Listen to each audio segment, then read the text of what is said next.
Holy fresh start. This is Flight Check Season 5, Episode 2. We are back once again talking FlyQuest and LTA. And we've got matchups, power rankings, winter preview, and a jersey to discuss tonight. All that and more to come on another episode of Flight Check. My name, as always, is Sandy Toes. And to my left and my extra left are my fellow hosts, Noxwar and Curly Double Q. Fellas, the initial bracket is out. FlyQuest going up against Shopify Rebellion. Week one, I guess. All the other matchups are out. The LTA is a week away from kicking off. Other leagues have already started. Giant X is surprising everybody with a 3-0 start. G2 disappointing everyone at 1-2. Almost 0-3. Almost 0-3. And Berserker is showing everyone in Korea why, they should never let him go in the first place. We are excited for a brand new season of LTA. Nox, how do you feel seeing Shopify Rebellion as the first FlyQuest opponent? So we're gonna get into power rankings, but I just want the initial hot take right as you see it. It's kind of funny because this wasn't on the show last week when we had Andrew Barton on, but behind the scenes, Andrew had asked us if we had heard anything about how scrims had been going amongst the other teams, and I'd heard a couple of whispers, as well as seen some of the scrims that were being done in the Team Liquid in-houses of Shopify Rebellion playing, and I straight up told Andrew Barton, I don't think Shopify Rebellion's doing too hot. They look very rough from what I've seen, and I've heard a couple other people from behind the scenes saying they look pretty rough right now. They also, don't get me wrong, Zazel's experienced with this team, but they're not playing with their intended roster right now either. So for me, I was like, all right, cool, great, easy warm-up match. I'm honestly just eyeballing the Cloud9 match that'll come in the second round, because I expect Cloud9 to take that match over Lions. Yeah, I think it's going to be... The first week is going to be interesting. Several teams that I think are probably poised to show what they can do versus maybe what they are expected to do. One of those teams, for example, in my mind, Curly being Disguised, who's going up against 100 Thieves, right? That's maybe an opportunity for Disguised to go up against a team that is probably in most people's mid-table for power rankings. But maybe this is an opportunity for Disguised to show up and surprise. Is there any matchup besides the FlyQuest one that you're particularly keying in on as most intriguing to you right now? Honestly, I'm kind of really hyped for that Lion C9 match because I want to say this is, aside from the consistently keeping Blabber in the jungle, this feels like a kind of unique C9 roster because it's a mix of, the run back and bringing something new in. Never really heard Loki, so I'm excited to see what's going on there. But then also kind of that first matchup against the LLA, which we as part of our league now in LTA. And they had a pretty good showing at Worlds against 100 Thieves. Maybe they're able to get in stride here. And then even if it is one-sided, like some people might expect to be, I just also, as long as he's not against us, like seeing Licorice on stage. So yeah. I'm kind of pretty excited for that one. No, I think it'll be a good first week. No huge matchups, no huge draws. So we'll probably have to wait for the second week to see some of the more top-tier matchups. So we'll see how that goes. So tonight we'll be doing some power rankings, previewing expectations for FlyQuest in the winter split, and how far we think they can go. And we'll also be talking about the jersey on the back end, which of course dropped, several days after we did the show last week. So it's the perfect time. Last Friday. So it's the perfect time for us to discuss that. I do want to ask you guys. I'm going to bring back a little segment for the start of the year, bringing back one big thing. And I want to ask you guys, what is the one big thing that when you look at the entire LTA landscape, that you are interested to see how it plays out? This could be format, this could be teams, relative power levels between North and South. It could be anything, really, but I want to ask you guys what your one big thing is for the LTA this year. I think for me, the one thing I'm going to be eyeballing is the use of Fearless in this split. Obviously, for fans, it's very entertaining because it increases the variety of picks that are being done. It keeps the drafts interesting and fresh, and it helps the overall entertainment of the product, right? On the flip side, though, I feel like there's been a lot of complaints coming from players and coaching staff about it's kind of an artificial way to ensure that things are like entertaining for the viewer, and it's not really great for the overall strategy and quality of the game itself. It kind of just introduces this kind of forced inability to hit like peak gameplay level, right? Just so you can have a little bit of artificial variety of champions that are being played in the match. So I'll be very curious to see how well received Fearless is on this first split, combined with any complaints that are raised from any of the pros and coaches that are going to be playing in this split, and what Riot's decision is with that going forward into next year. Because I believe, if I remember right, this is the only split that's going to have Fearless, along with the international tournament. I think it's like First Stand is what it's called. Yeah. So those will be the only 2 times that we're going to see Fearless, and I'll be very curious to see what Riot's thoughts are on it starting in like spring. Yeah, I mean, I'll definitely, especially with LTA going back to double round robin best of ones right afterwards, before pivoting to best of 3s in split 3. Yeah, I am concerned that there might be some whiplash for fans of like, oh, we've got this exciting product, we've got Fearless Draft, really fast-paced tournament, double elim, it's everything the fans could possibly want. And then we go into split 2 and, all right, double round robin, best of ones. Everything we didn't want. Yeah. And railed against for years. And with no Fearless Draft, because you can't do that, in a best of 1. So, yeah, I'll be interested to see how public sentiment reacts to the shift after we get. I was going to say, split. Just to add a little bit of conspiracy theory to it, I feel like Riot kind of did that on purpose too, right? Of putting the best of ones right after the down best of ones. Yeah, I feel like that was kind of a conspiracy theory thing that Riot is doing with it. It's like, okay, we're gonna put the one thing that no LTA fan wanted right after the brand new split that we're trying to test out, so that way when they go back and they look at it, it's like, well, yeah, everyone was pissed off. They want Fearless back. It's like, yeah, of course, you gave them the one thing they didn't want back instead of a new, different format. Yeah. No, that makes sense. Curly, how do you feel about, shifting so much around Fearless to best of 1s back to best of 3s? I mean, I think it's them kind of showing their cards of this is going to be figuring out what works for the league in the long term. Like, okay, we have one split of this way, one split of that way, and one split of the other one. Which one seems to have the best experience? Which one seems to have the best competitiveness?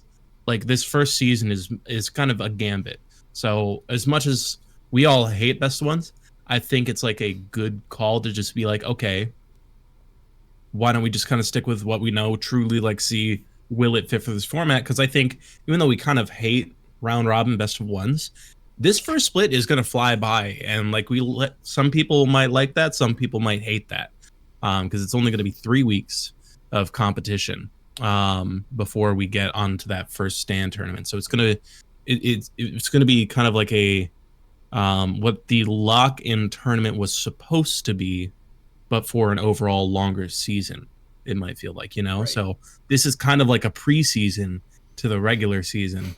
And I don't know, it's kind of all over the place. So I don't hate it as much, especially because as we adjust to new things, kind of like a little bit of familiarity, even if it wasn't the most exciting format in the world, Yeah, it makes sense. So I think, you know, and maybe Knox is right. Maybe this is just the final thing to just truly be away with it, to show like, all right, here's this fun, exciting thing. Now let's put it right in front of this thing we know you all hate. Just so you remember how much you hate it. You'll remember how much you hate it, and you'll remember it damn well. Yeah, it's like they're you know, this is the weirdest analogy, but this is what reminds me of. You ever like hear of the concept in like Nordic cultures way back in the day that like whenever they would have elders who were like way too old, you know, that those like people would like bring those people out and celebrate them one last time, and then the elders would like jump off a cliff to their death to like spare the tribe from having to take care of them anymore. That's kind of what it feels like to me. Oh, we're gonna bring best of ones out one last time, and we're gonna give it, you know, the death it properly deserves, because everyone's gonna be like, yep, we don't need this anymore, sayonara. That's what it feels like to me. I also just noticed that I think we were talking last week about how after those round 2 qualification matches, there's like these random best of ones. What I realized is that after the upper bracket qualification match, that best of one is like immediately after. So whatever team... Oh. Yeah. So like whatever team wins the first qualification match, they got to sit through the next best of 3, and then they immediately play the winner of that in a best of 1. And I guess that's determining the seeding going into first stand, which is... That's very strange. Yeah. So like February 2nd, we will have our upper bracket qualification matches, 2 best of 3s, and then immediately after that second best of 3, scheduled for... We'll see FlyQuest versus Team Liquid. Scheduled for 10 o'clock p.m. Eastern Time, a best of 1 will occur between those 2 winning teams. And then the same thing will happen... FlyQuest and Team Liquid. Yeah, FlyQuest and TL. And then the same thing will happen the next week in the lower bracket. You'll have the lower bracket qualification matches. First one at 4, then the next one at 7. Immediately after that one at 7, the first team comes back out, and they play a best of 1 to see who gets the 3rd seed and who gets 4th seed. So weird. So there's no games on the 8th. I'm going to make an assumption and say, oh, Valorant has the stadium that day or something. I guess so. Maybe. Yeah. So because it's this Saturday and Sunday is the first round, and then Saturday is losers bracket round 1. Sunday is upper bracket round 2 in the qualification matches. And then they do that best of 1. And then the next week, Sunday the 9th, is the only day of games. And it's just 2 best of 3s and a best of 1. Which is, like, very odd to me. Yeah, I'm actually curious Yeah, now. so, okay, so February 8th is the grand final of the Americas VCT. There it is. Now, like, I will say, like, for this tournament, I guess that scheduling makes sense. Because you got to drag it out over 3 weeks. Because if you put, like, some of this on, like, a Friday, Saturday, Sunday schedule, it'd be done in 2 weeks and whatnot. So I guess you kind of got to drag it out a little bit. But that's a kind of a weird thing to just have, like, just LTA on a Sunday, 2 best of 3s and a best of 1, and you call it a day. It's a little strange to me. I don't love the scheduling there. But yeah, it's... Riot really just got themselves into a giant knot and having to deal with having 2 major esports going on at the same time in the same building, yeah, man. It's time to build another arena, I think is the... Oh, but Sandy, we have the closet. The fans love the closet. Don't you love the closet? Riot Okay, has but why so don't- much money. Riot has so Why don't we hear about this issue in the like EMEA circuit? How come they can balance it so well and we can't? because, you know, France and Spain fund their own leagues, no problem, and sell out huge arenas. You know, they have split finals in big arenas every split. Meanwhile, LEC has to do all their finals in studio until the season finals. So I'll give you that one. Curly, all right, time for Yo, your one big thing. What's one big thing you're looking for from the LTA this year? I think this year or this split, because it's going to be very different answers. Either way. Because this split, I'm going to be kind of focusing on like just who's able to sink or swim like real quickly. Because like I said, it's only going to be 3 weeks. It's going to be very quick adaptation. The max, I want to say max opponents you can get is what, maybe 4 or 3. And so it's like you just got to figure it out real quick. And it's going to be interesting. But then overall for the year, I think the big thing I'm actually going to be really focusing on is like nothing to do with the competition really at all. It's going to be kind of what the community experience is like, kind of how it is the merger of the leagues actually going to benefit? Is it going to detriment? Like how is that America's league really going to pan out? And how will that affect maybe say like the Twitterscape or Twitch chats and all that stuff? So I'm just kind of excited to see the social side of things and the impact, and if it really is a good product. I think it's a very exciting opportunity, and I really am excited to go to Brazil, honestly, assuming we do. I mean, even if we don't, I'm just kind of excited for more international competition. Oh yeah, 100%. Yeah, if we lose 2 best of 3s to start the year, we've got some big problems for sure. So something has gone horribly wrong. Yeah. Oh yeah. Yeah. All right, no, that's a good one big thing, Curly. I think mine is actually going to be just paying attention to the relative power levels between LTA North and South. I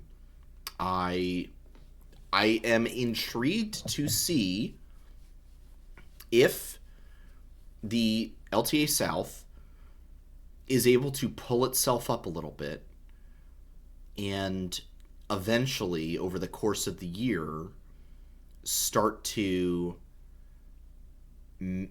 punch up above their weight into the LTA North upper tiers. We know that they can take games. That is not disputed. We would need to see them take series against Cloud9, against TL, against us. Because I think right now, nobody is giving LTA South a lot of respect. And I think justifiably so. I don't think they are expected to, succeed beyond where their, current measures of expectation are. But I want to see how things evolve for them, and if they are able to knock down an NA team here or there, put themselves in the position to advance to an international competition, things like that. So that's my big thing, is watching the power levels. And I think I'll be championing if it's LTA North just dominating all the way throughout. I think you have to start saying, okay, why did we lose a world slot then? Yeah, that'll be very... I am unironically cheering for Brazil this year. I really, really hope... I think they've got a great opportunity. They have an awesome opportunity, and I am hoping that they make us eat our words, and I'm really hoping they make Riot Games like North America eat their words, in the sense of like, I mean, just like, because North America lost a world slot for this, right? Yeah. And it's so frustrating to see that. So I'm really hoping that Brazil can come forward and say, no, you made the correct decision on this. We earned this. We are owed this. We deserve this. Right. In which case, I will happily shut up, because at that point, like, they do deserve it. And I want to see good teams on the stage, and I want to see teams that can really give it to other international teams around the world, and I just want to see some good league. Right. Right now, I don't believe that's going to happen. And just to bring up the headline from last episode that we had, but Andrew Barton said he would be shocked if even one of the Brazilian teams made it to like the second stage over a North American team. Right. So I'm cheering for Brazil. I genuinely am, because I would like for them to prove me wrong, but I just don't think it's going to happen, and it's going to result in me being kind of salty and bitter towards Riot for the remainder of the year because we lost a slot for no reason when the past 2 years have actually been fairly decent for North America, unlike years previous. No, 100%. Like I look at how and I look at something like LCP, right, which is now combined Vietnam, Taiwan, Australia, like OS, right, and Japan. You know, 4 regions with drastically different power levels, as evidenced by, I don't know, the last 15 years of LOL esports competition. And, you know, what they've done is they've set things up so that any team in there could qualify for Worlds, right? Any team in there. It's not like, oh, well, one is, you know, they don't have like a conference system per se, right? Like we do. But I think if NA really dominates the whole year, I think you have to go back to the drawing board if you're Riot and say, okay, we're going to get rid of this whole 1 slot per conference, and, you know, then the other one's up for grabs, and just do like, okay, all 3 just go to the 3 best teams from the LTA. And if that's 3 NA teams, then so be it. Those are the 3 teams from the conference that deserve to go. Yeah. So absolutely. I either want LTA North to just absolutely chokeslam Brazil all year, or I want Brazil to show that they can do something, and show that they deserve the spot. Because if it's like somewhere weird in the middle, where like, you know, they like barely don't get it, or, you know, NA, like the NA 3, 4, 5 teams look kind of weak to Brazil, but the Brazil ones don't look super good either during it, then it's just going to be a frustrating, I think, spinning our wheels trying to figure out, okay, well, where should these slots actually go? All right, let's excuse me, take a look now. Let's do some power rankings. Everyone loves a good power ranking. I think we'll do it from bottom to top, and we don't have a fancy graphic or anything, so we're just gonna like verbalize these out loud, and probably I'll put them out on Twitter later. But I do have all of our power rankings together, so we'll go bottom to top. Curly and I are aligned at 8. Nox is not, but we've basically flopped them. So we all have Disguised and Lion Gaming at 7, 8. And this is one of my favorite. This is actually one of my favorite parts of the year, where we debate why one team deserves to be worse than the other. So, Nox, you've got Lion Gaming at 8. Curly, you've got the Disguised at 8. Nox, why is Curly wrong? Why is Lion gonna be worse than Disguised? I don't know if I can be so strong in the sense of saying Curly's wrong, but the reason why I have Lion in last is I think the overall quality of the team is not gonna have a higher ceiling than what Disguised offers. I do think that in general, Lion's players are probably individually a little bit better than most of what DSG is offering up. But I think with the addition of Huhi and I'm trying to remember Disguised coach, right? Oh, it's Mash. I think Mash is pretty smart as a coach. He's done a lot of help behind the scenes. So I think between Huhi and Mash, I think the cohesion of that team can be a little bit higher peaking wise than what Lion is going to be offering with Licorice, Adi, Saint, Henna, and Lions. Like, that's kind of a hodgepodge of players that have not really all played together. So I think there's just a little bit more possibility and higher skill ceiling for Disguise to appear above Lion on the split. And the other thing I'm actually just realizing is that we're not technically going to know who's 7 and who's 8. No, for sure. There's no round robin. Yeah. Just a bracket. So no matter what, technically, Curly, Sandy, you and I are all both correct no matter what. Right. So there you go. Right. Because if Lion and Disguised drop to losers and lose their losers, go 0-2, they're just tied for 7th. But I think you could still at least by like the eye test kind of tell who looked less cohesive. Who's a little worse, yeah. Who's a little worse. Curly, how about you? Like me, you put Disguised at the bottom and Lion at the top. What's your reasoning here? I'm going to be honest, it comes down to kind of one player. It's like Scary Jerry, I feel, was not the move for ADC. I think it kind of tanks the whole team. I think it's a good experimental team all around, especially like with the historical experience that Abadaga and who he have together. Castle kind of actually looking really good despite Immortals suffering last year. And XU, even though he's never really been able to peak in the league much, he's kind of like consistently been able to stay in his time with Dignitas for a while. And I think with the right team around him, he does have a good chance to excel. But Scary Jerry just kind of didn't really do it for me down in the Salt League. And he is not the ADC that I would have promoted if I was Disguised Toast. As for Mash, I can't say I really know too much about his coaching style, so I can't figure out what kind of culture he's going to breed there. So maybe it could be wrong. And then, of course, let's see, who do they face off against next week? They're going against 100 Thieves. Like, hey, man, if 100 Thieves play like they did at Worlds, they've got an easy game ahead of them. So maybe it might actually be a good shot for Disguise to avoid 7th, 8th place. No, that's a fair take. That's funny. I appreciate that.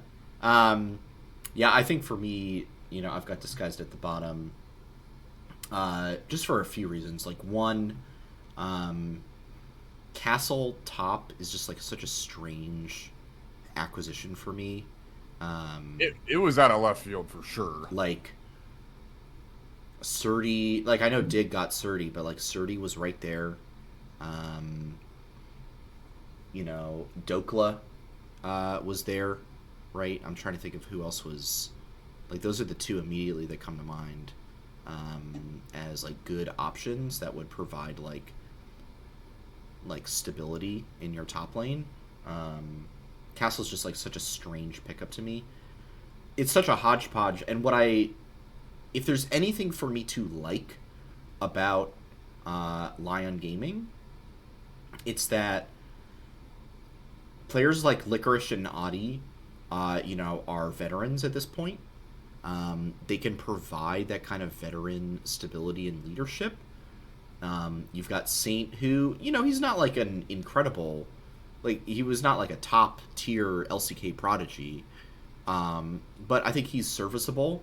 And I don't know enough about Leons to say anything otherwise, but like, we know who Licorice is, we know who Adi is. I think that there is a chance that that team and just some of their experience might overcome the hodgepodge that is really Disguised right now. Disguised, just like the roster building there, doesn't really give me a lot of confidence that they've put together a cohesive team. All right. Still cheering for him, though. Yeah, still cheering for him. Thankfully, we've done the same thing again with our 5-6. Except this time, Nox and I are in alignment, where we've got Shopify at 5, Dig at 6. Curly, you've flipped it. Dig at 5, Shopify at 6. And I think this is an interesting debate, because now, you've got Dignitas, who they were supposed to start Shaden, but now it's going to be Lyra. They brought in Keen, and then they reunited Tomo and Isles in the bot lane, and they picked up the prodigy Surdy. Meanwhile, Shopify went for an interesting mix where they brought back Bvoy, signed Fudge, who had been gone all season. Or not all season, I'm sorry. He got replaced. The last split. Last split. And then brought in Palafox after a really difficult 2024. But also brought in Contracts, who was a bit of a shining light for NRG last year. Seos will not be starting this first weekend. It'll be Zazel. But I think for me, just looking at these rosters, like Fudge, Contracts, Palafox, and Bvoy, to me, those all seem like reliable, solid players, and like that something good could happen there. Like I see them as kind of like just another iteration of like an NRG from last year, like that mid-table kind of team. Definitely better than what Shopify put out last season, but some upgrades, I would say, but not going to push into the top tier of things. And for Dig, Tomo really did shine at times on 100 Thieves last season when he came in to replace Meech. But I don't know enough about Keen. Surdy, sometimes prospects that get put in like a weird development situation, tend to not do so hot. And Isles is like he's not a bad support, I don't think, but he's not, someone that I would consider like a star in his role.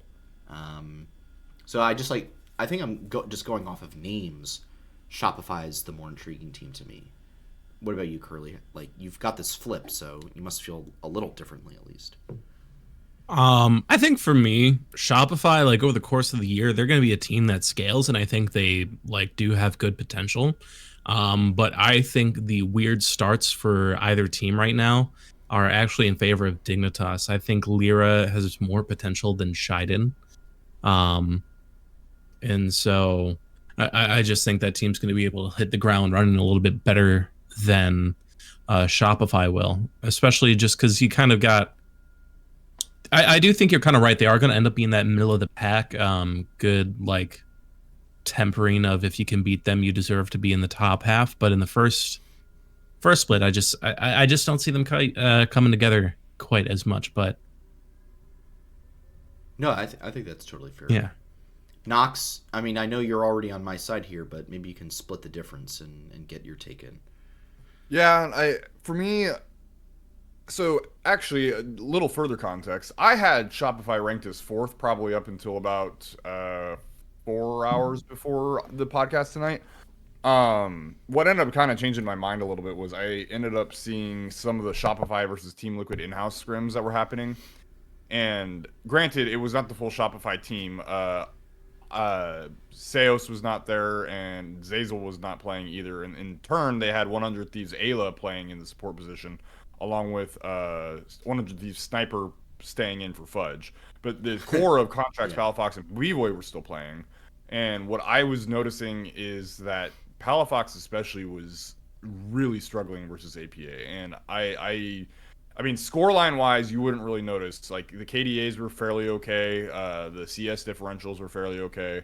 But if you got in the nitty gritty of it, like I'm not that these are on Oracle's Elixir or anything, because these are just in-house practice matches, not official matches. But if you looked at like the CS differentials at like 10, for instance, or like the forward lane percentage, which you can't see, period, they were both heavily in APA's favor, and it really, really allowed Team Liquid to get like very noticeable advantages at various points in the map that really pushed them into Shopify's side of the map. A lot of the reason even the games were even as close as they were is a lot of the times it's because it's scrims. Team Liquid is very much kind of just coin flipping things just to see how much they can kind of get away with, and they were getting punished, and they could get punished, especially by Contracts. I noticed Contracts was very much on his game, but in general, I'm a little nervous for Palafox going into the season because I don't think he's looking great, and if teams are able to exploit Palafox's play to the level that Team Liquid was in these in-houses, I don't see any reason why Shopify is going to be able to manage that. So I ended up knocking them down to 5th place over and replacing them with having 100 Thieves replace them in the fourth, because 100 Thieves is still coming off of last year where they were somehow the fourth best team, and they did get a bunch of Worlds experience, and they technically, in my opinion, did a side grade that's a little bit more positive than normal with FBI replacing Tomo. So I do think 100 Thieves is deserving over them, but I'll get into that more in a second. In regard to Dignitas, I just think this roster is just so freaking random, man. I don't even know what the hell the bakery's baking over here. Don't get me wrong, I think Rigby's a brilliant coach. Yeah, that's exciting for me, I will say, over there. And I really do think Surdy has a lot of potential, but I'm very much expecting, what year was it? I want to say it's 2020 was Fudge's first year on Cloud9, but I'm very much expecting a 2020 spring Fudge for Surdy basically this year, where it's like he has some okay lane moments, and then he's going to be completely lost in the rift, which is fine. Like, that's kind of what I expect rookies to be when they first enter the LTA. That's what I expect them to be. Is like, you're going to get pushed around a little bit. You're going to need to take time to learn. That's kind of what Sniper had last year as well. And in summer, he started having a lot of solo kills. He was starting to have a little bit better map movements, and he was learning a lot. And that's exactly what I want to see, and that's kind of what I'm expecting of Surdy. Lear's been out of the game for so long. Keen's been out of the game for so long. I don't really even know what to expect from them. Tomo, I think, has been very, very solid and actually been someone that you should keep an eye on for this Dignitas team. I think he'll probably be the main carry threat, in my opinion. And then I thought Isles has fairly been okay. I thought he had a far better spring last year than he did summer. I think Rigby should be able to help elevate him a little bit to get him to the levels of what he was performing in spring. But with all that said, though, I think that with Fudge and Contracts and B-Voy on the Shopify team, I think in general it kind of just outranks this team that was put together for Dignitas. It's just kind of a hodgepodge of stuff. I can absolutely see this Dignitas team becoming a monster in spring/summer, but at least for this winter split, they're going to need some time to develop. That's interesting that you feel like they could get better towards split 2 and 3. A lot of respect for Lyra, especially. I don't know how many new LTA fans are going to be watching and remember Lyra from his days back on Envious. But this man was an absolute jungle god. And from what I've heard from like the two people that I talked to about him when he was out coaching, he did a very, very good job coaching. So I expect there to be some rust on him. And if you can knock that rust off, I think in the following 2 splits, if you can really get together with Tomo and Isles and they can all level up together via Rigby, I think it should be good. Keen is, I don't remember much about Keen whatsoever, so I can't really comment on him. I know he had maybe a somewhat okay split when he played here last, but I just don't know. And I just think Surdy needs time to develop. So at least for this split, I have to give the edge to Shopify. I mean, Keen has actually never played an NA. He was in like Korea Challengers Hell for a couple years. And then he actually went over to LATAM and he played on Infinity for a season. Okay, that's what I was thinking of. And then last year, he did that for season 13. And then last year he was actually out for Spring Split, and then joined Movistar R7 for Summer Split. He made it to Worlds. That was the team that was Summit, Audi, Keen, Seo, and Lions. So it's interesting now that Rainbow 7 team, Audi, Keen, and Lions are now all in LTA, or LTA North. Seo is on Leviathan, and Summit is retired. But like that whole team, is mostly in LTA North now, which is certainly interesting. But they won. I mean, that team won LLA 2024 closing playoffs, right? So like they made Worlds last year. So this is like technically a Worlds mid laner who is coming to this team. I'll be interested to see, once Shaden rejoins, what that does for this team. Do you feel like there's a higher ceiling for the team with Shaden there? I wonder if it's like higher floor with Lyra, but higher ceiling with Shaden. Actually, yes, that is exactly how I'd probably describe it. I do think the floor is a little bit higher with Lyra, but I do think the ceiling is a little bit higher with Shaden. Okay. So, Interesting. yeah, no, I totally agree with that. Fair enough. All right. Luckily for 3 and 4 and 2 and 1, we're all aligned. So I'm going to make this real easy on us. I'm going to go through it. At 4, we've all got 100 Thieves. At 3, Cloud9. 2, Team Liquid. And at number 1, at their rightful spot, FlyQuest checking in as our number 1 power ranked team across the board. Some interesting stuff here. Obviously, both Fly and TL running back their entire rosters, which I think might be the first time we've ever had 2 teams run Correct. it back Yep. in North America. Yes, We've never had that before, which is very interesting to me.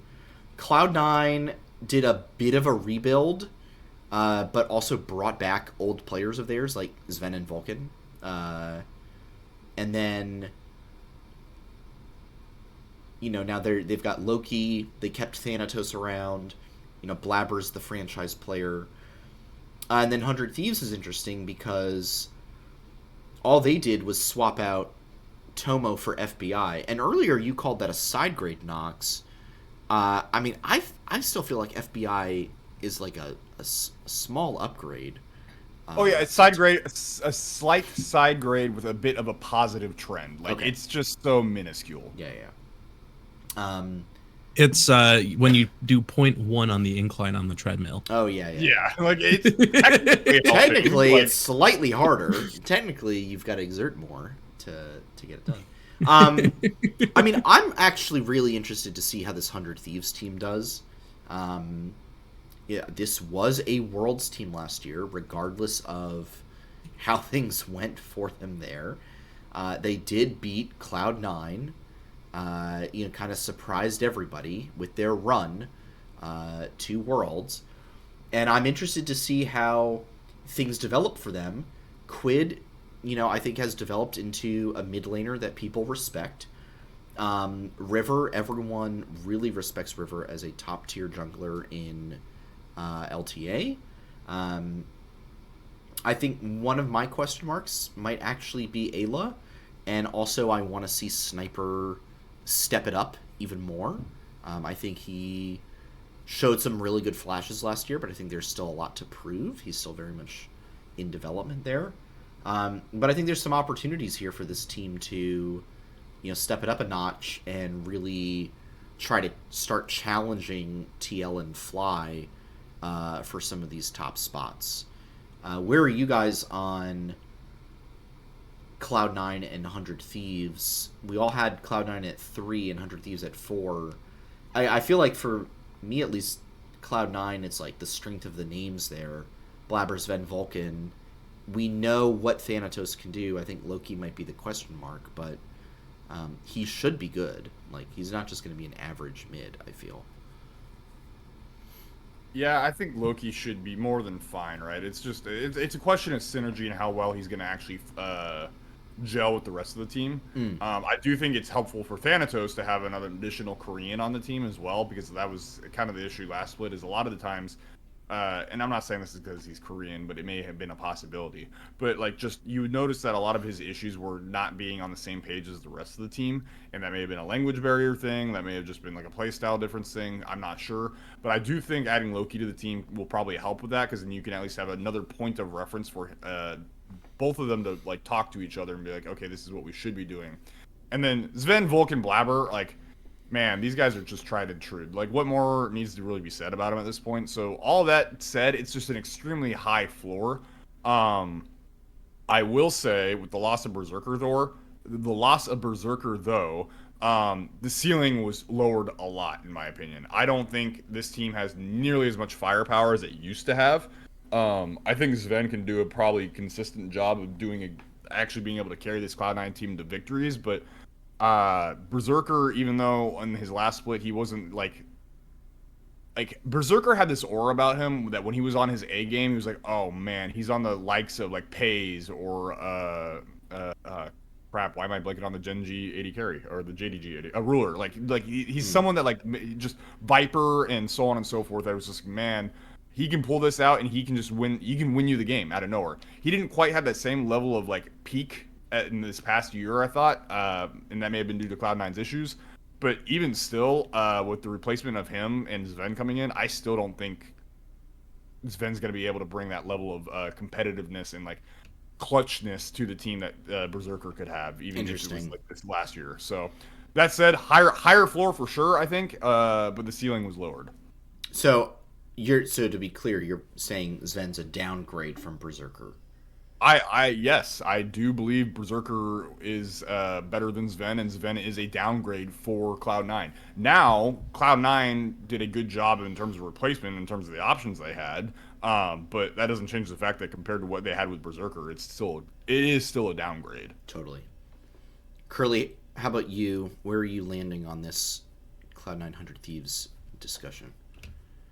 I mean, I think a lot of it really will center around how Loki fits in. I personally am not too high on Thanatos. Like, I thought he did a decent job, but I was never too hyped by him. I am seeing Sven back in ADC.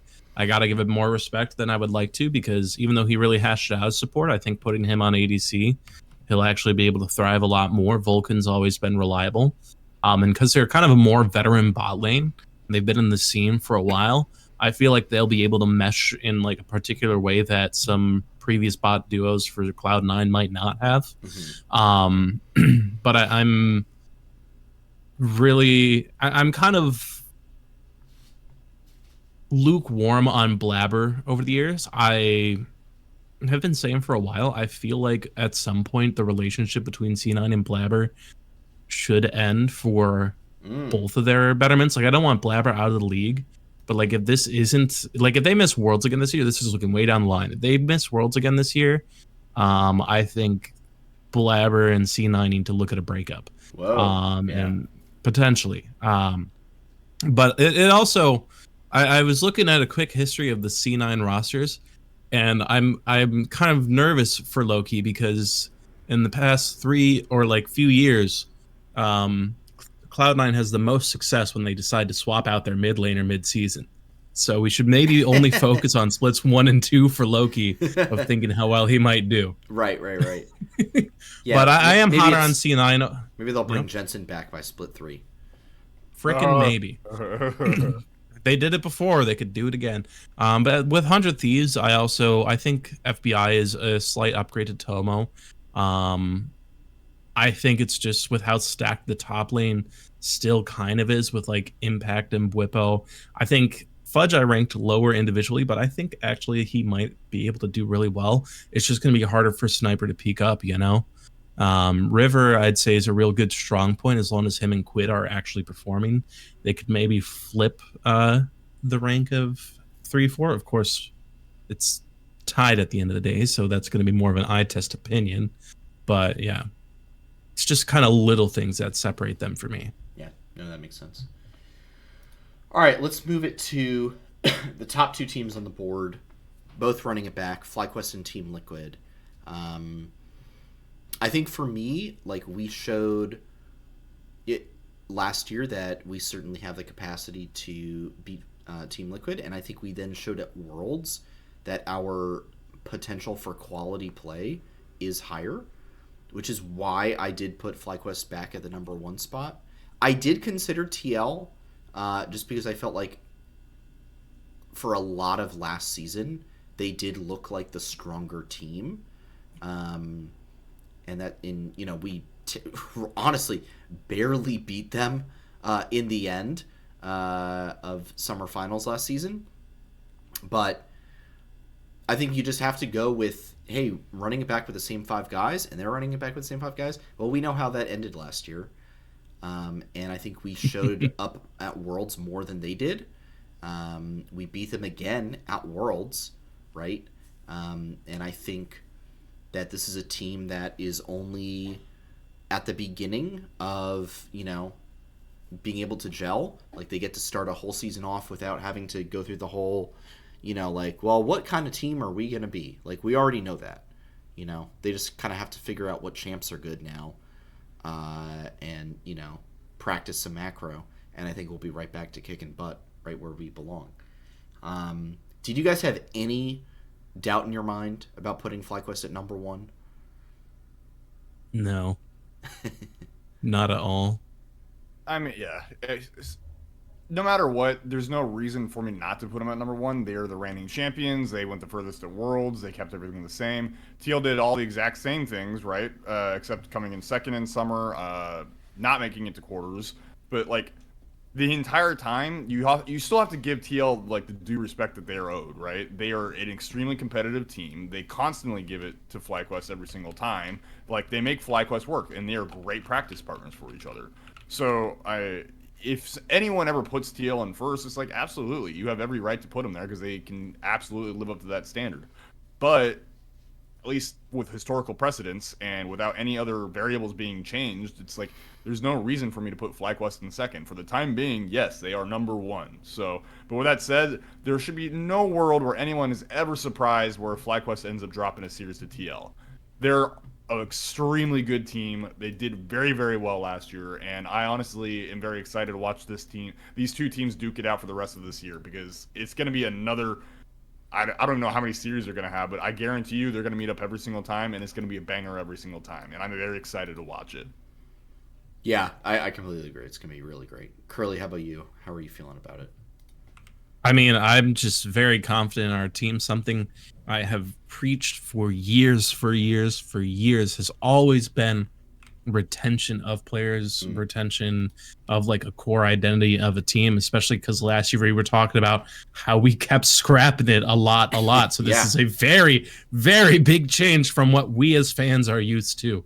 And so the fact that we were able to end the year so strong with such a well-coordinated team that seems to be able to work together, seems to have a really good, like, not even competitive gelling, just like personalities work real well together in a good direction.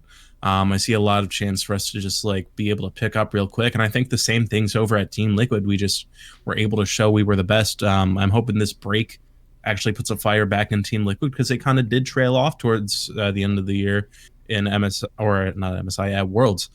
Granted, they had a really hard schedule, so can you call it trailing off? Who knows? Maybe you just tripped on a rock, and that rock happened to be off of a cliff. That was called What was it? Were they all LPL teams they had to face? Yeah, I mean they got burned on the Swiss stage. So it was rough. It was rough. So I will give them that.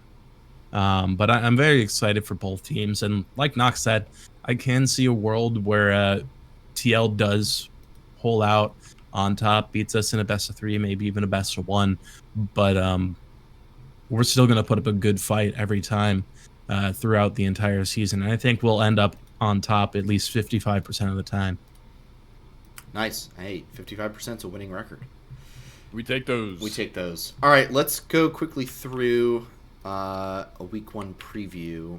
We'll save the FlyQuest match for last. I want some quick predicts on the other 3 matches. First, TL versus Dig. I've got TL in a 2-0. How about you, fellas? I am also there with you. I'm taking TL on a 2-0 on that one. Yeah, I'm going to have to agree. TL 2-0. All right, and then C9 versus Lion or Leon Gaming. Curly will go the opposite way. Nox, you're just always going to be in the middle. That's fine. Curly, how about you first? I'm gonna have to put C9. I think it's gonna be 2-1. I think I'm sensing a bit of mischief from Lion. Okay, interesting. Nox?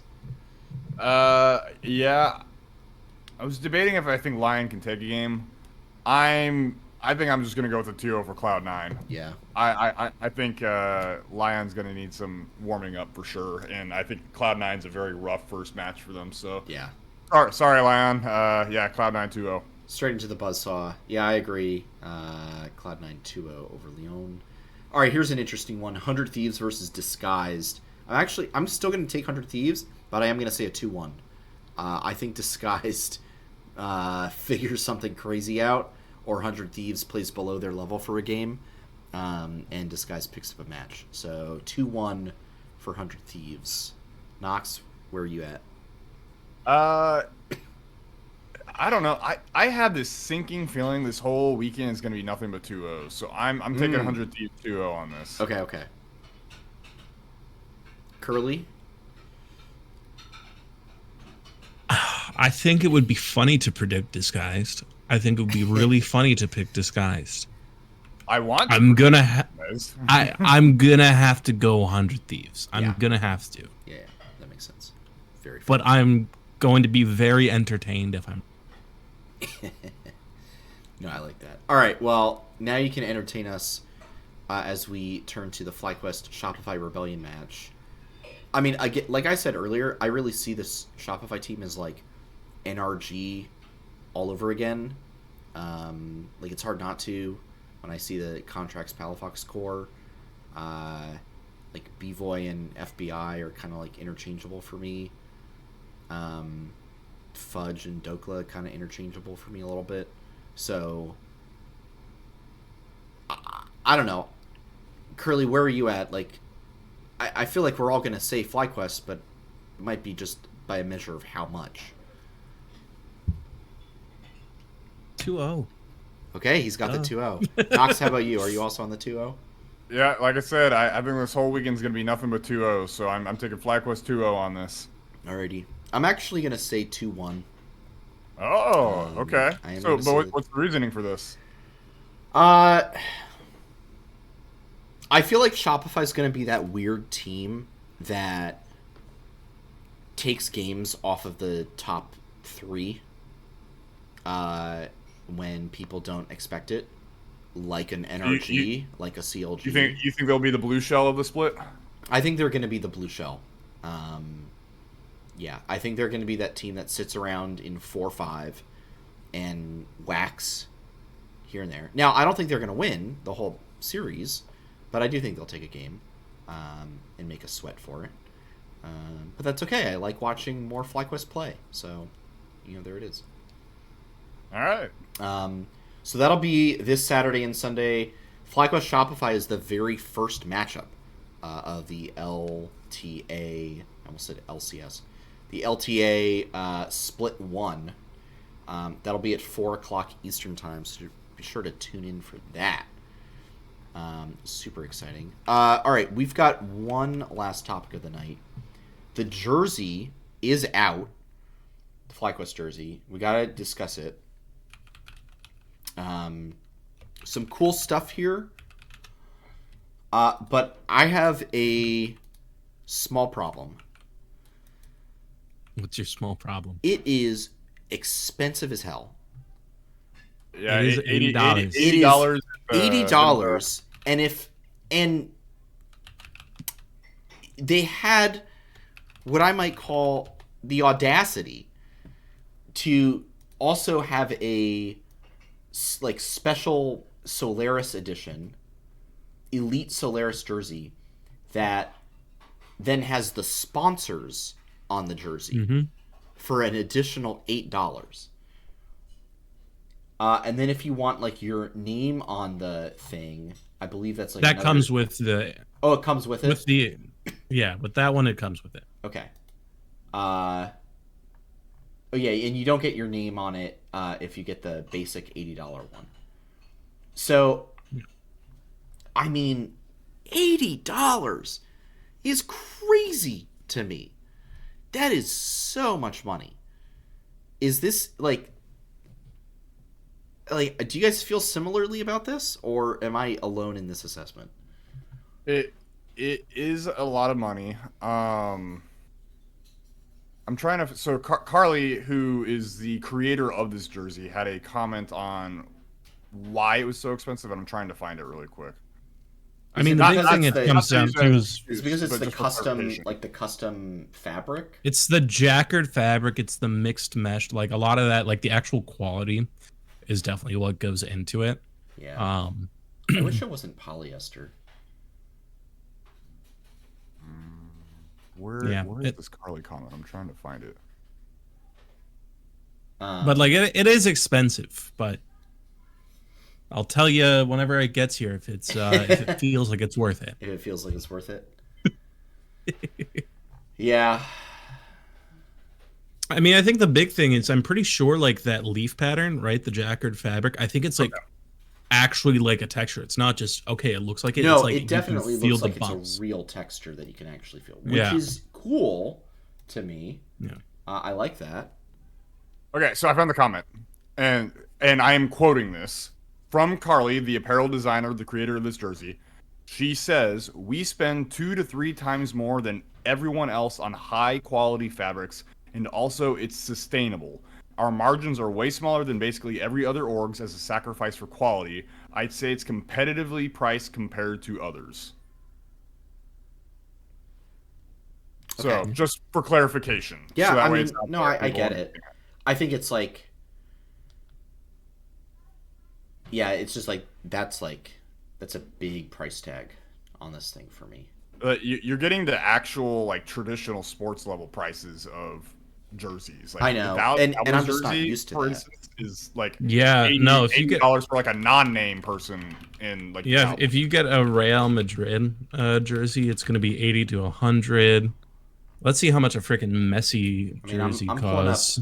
pulling up the Patriots. I think the Sure. question that should be asked right now is so in a esports economy where esports is not very financially viable, you have to also make things a little bit higher cost on the things you do bill, so that way you can try and recoup some of your losses and expenses, right? Yeah. But the problem is you are also pandering to a base that is historically known not to have to pay for a lot of different things. A lot of this is a free-to-play game. It is a free-to-watch sport. We don't pay any particular cable packages to watch LoL esports. We don't have to pay for any like NBA rights, so to speak, like how they have on all their different games. We can just tune into twitch.tv or youtube.com, free to access websites, and we can just watch the game. The only money that they end up making from us is any ad revenue that's generated, which, I mean, is a good source of income, but it can't be the only one. So it's just one of those things of like, what do? Do you like upcharge on everything to try and get something back? And even then, Carly's saying that compared to other orgs, the margins are not all that great. They're not making a lot of money off of this. Right. It's just trying to be a higher quality jersey, which is cool. I appreciate that. But it almost comes down to, like, is it worth it? Like, a lot of fans may not buy this jersey because it costs too much, as good as it is. Is it better to make a cheaper jersey where you may get more sales done and you may get a little bit more profit out of it? But then you generally have a lot of people going like, well, the jersey's just kind of meh, right? Where's the line? So and this is all getting extremely philosophical, and we could probably talk about it for hours about how to go over it and whatnot. But I want to put those thoughts out there of like, yes, it's a high quality jersey. It looks amazing, and it's probably one of my favorite jerseys. I like it more than last year's personally. But yeah, $80 is a lot. It's understandable. No one in this current audience group is going to want to really truly pay for that, or at least not large swaths of people. Right. No, that's totally fair. Yeah, it's like a price tag that, like, I think because of the quality of the jersey, I'm probably willing to pay. But it just is a little bit of I think it's more sticker shock than anything else, ultimately. Oh, lost Curly for a second, but now he's back. Yeah, we got to be on the phone. Computer decided to take the L. Oh, the computer. Oh, no. The computer is taking the L. Yeah. I hate to see it. All right, well, we can wrap things up then. I think it's a perfect time to call it a night. Thank you, everyone, for tuning in to this episode of Flight Check. LTA starts up this weekend, this Saturday and Sunday. FlyQuest plays 4 p.m. Eastern on Saturday, taking on Shopify Rebellion. We've all predicted the dub, and that should be the expected outcome. So we'll see what surprises may lay in store for all the other teams, of course, not for FlyQuest. Of course. Be sure to follow us on Twitter for all of our reactions and thoughts to LTA action. You can catch the show at Flight Check Crew, myself at SantosDB. Nox at Noxwar with 2 R's, and Curly at Curly_Q_. Make sure to hop into the Flight Check Discord as well. All kinds of esports discussion and otherwise taking place in there. If you missed any part of the episode, the VOD is going to be up on YouTube tonight or tomorrow morning. If you're watching that and want to catch the show live, we do broadcast the episode usually every Monday night, usually at 8 p.m. Eastern Time, right here at twitch.tv/FlightCheckCrew. Nox, any final notes before we wrap up? Season is back, baby. I'll be honest, I haven't watched any of the international leagues, but I will get tuned in for this weekend, and I'm ready to watch some LoL esports again. It's been almost 3 months at this point. Yeah, I know. It's been since I last minute. really watched any games, so yeah, I'm excited. I'm ready. Yeah. Curly, how about you? I mean, dude, I'm just ready to see more Fly wins. Yeah. I'm excited to go to Brazil, dude. It's gonna be a great season. I'm excited for things to kick off.